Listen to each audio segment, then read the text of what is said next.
Je m'adresse à quelqu'un ici qui est un peu trop dur avec lui-même ou avec elle-même. Parfois, l'ennemi, c'est pas les autres, c'est nous-mêmes. Et aussi dur que soient les paroles de notre entourage, ça sera toujours celles qu'on s'adresse à nous-mêmes qui nous feront le plus de mal. Si vous vous aimez pas vous-même et que vous vous traitez mal, comment vous pouvez attendre des autres qu'ils vous acceptent tel que vous êtes et qu'ils voient vraiment votre valeur? Donnez-vous de l'amour à travers vos gestes, vos paroles. Traitez-vous comme si vous étiez la chose la plus précieuse au monde. Vous servirez ainsi d'exemple en montrant aux autres comment ils doivent vous traiter. La douleur que vous vous infligez est peut-être aussi plus subtile. Est-ce que vous avez tendance à tout porter sur vos épaules? Ou encore à vous mettre trop de pression et trop d'attentes sans jamais être satisfait du chemin parcouru? À croire que vous devriez avoir plus, être plus, faire plus. Là, on nous dit de sortir de cette illusion. En s'autorisant à la bienveillance, ça nous donne plus de force pour avancer demain. L'humanité a déjà ses propres voiles d'obscurité, si on s'en rajoute. En jouant le rôle du bourreau envers nous-mêmes, on mérite quand même plus de douceur et de bienveillance. On peut se libérer par la parole, mais par l'écrit également. On peut écrire une lettre à nous-mêmes, une lettre de félicitations. Félicitez-vous pour le chemin que vous avez parcouru et pour toutes vos victoires. Écrivez sur une feuille à quel point vous êtes fier de vous pour toutes les difficultés dépassées et pour celles que vous traversez en ce moment et que personne ne voit. Félicitez-vous parce que vous faites de votre mieux, parce que malgré les difficultés, vous continuez à vivre et à y croire. Vous n'avez pas abandonné. Remerciez-vous pour les moments de plaisir et de joie partagés avec vous-même et avec les autres. Vous avez le droit de ralentir. Vous avez le droit de prendre le temps qu'il faut pour souffler et pour choisir de juste rien faire pendant 1 heure ou 2, à l'ère où tout le monde cherche à aller plus vite, plus loin, avoir plus, toujours plus, être plus, faire plus. C'est possible de mettre la machine en pause, hein. Et quand les choses avancent au ralenti, que vous avez le temps de percevoir les détails invisibles aux yeux de ceux qui vont trop vite. Et parfois, dans ces détails, vous découvrez l'amour, la beauté, la paix, le divin et toutes ces merveilles après lesquelles vous courez en poursuivant vos objectifs afin d'être humain. Et là, c'est un message qui s'adresse aussi à moi, hein. Aller au ralenti, c'est pas être improductif ou une preuve de fainéantise. Des fois, on est trop dur avec soi-même.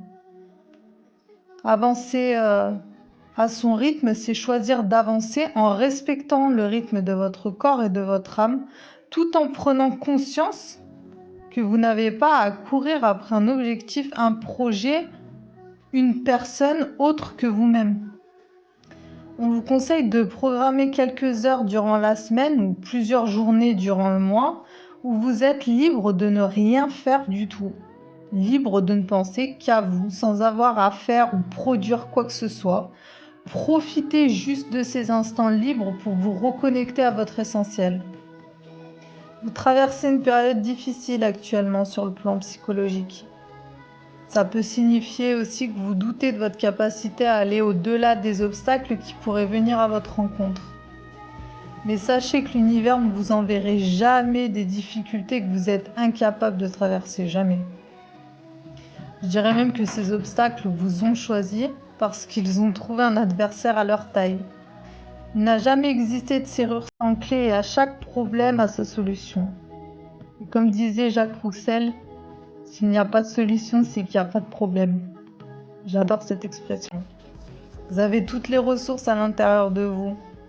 Alors quand vous vous sentez instable, perdu, confus, anxieux et que vous ne savez pas quelles sont les actions à réaliser, prenez un instant, reconnectez-vous à vous-même, écoutez votre corps, écoutez vos émotions, faites taire votre mental et écoutez vos émotions, vivez-les pleinement et laissez-les partir. C'est important de vivre les émotions avant de chercher à s'en débarrasser. car une émotion refoulée empêche votre mental de voir plus clair et d'écouter votre intuition.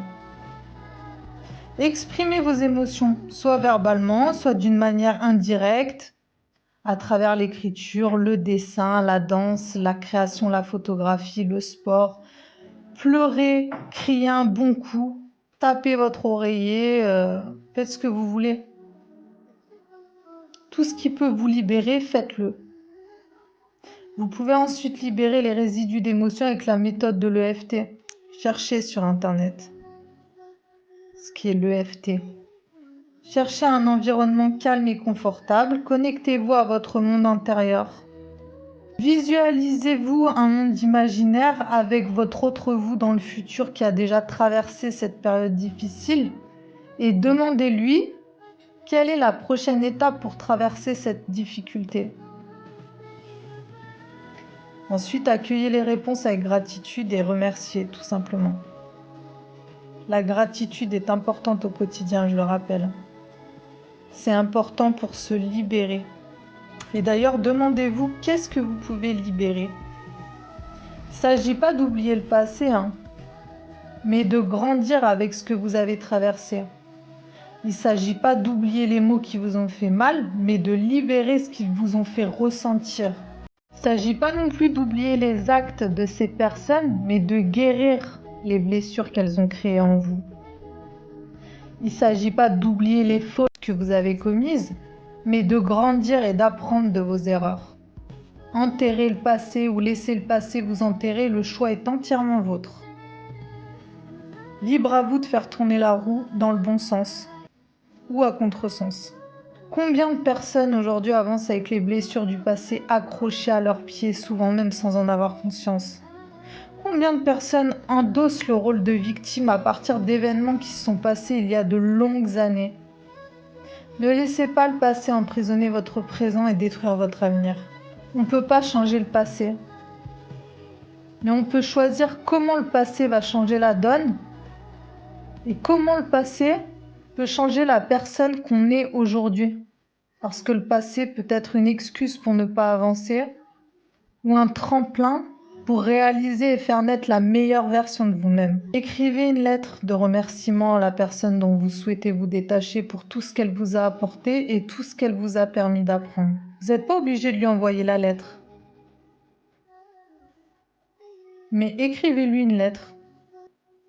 Vous pouvez faire de même pour les projets et les situations qui vous ont marqué. Et enfin, brûlez cette lettre ou déchirez-la en 1000 morceaux en vous sentant libéré de ces anciennes énergies.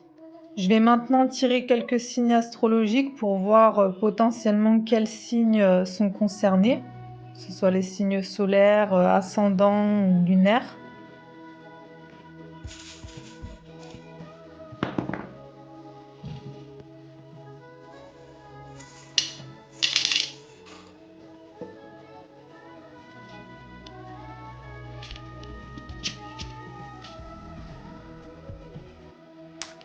Taureau, Vierge, Balance, Bélier et les Scorpions et les Cancers. Mais ça peut également vous parler, même si vos signes n'y sont pas sortis. Bonne soirée, ciao ciao.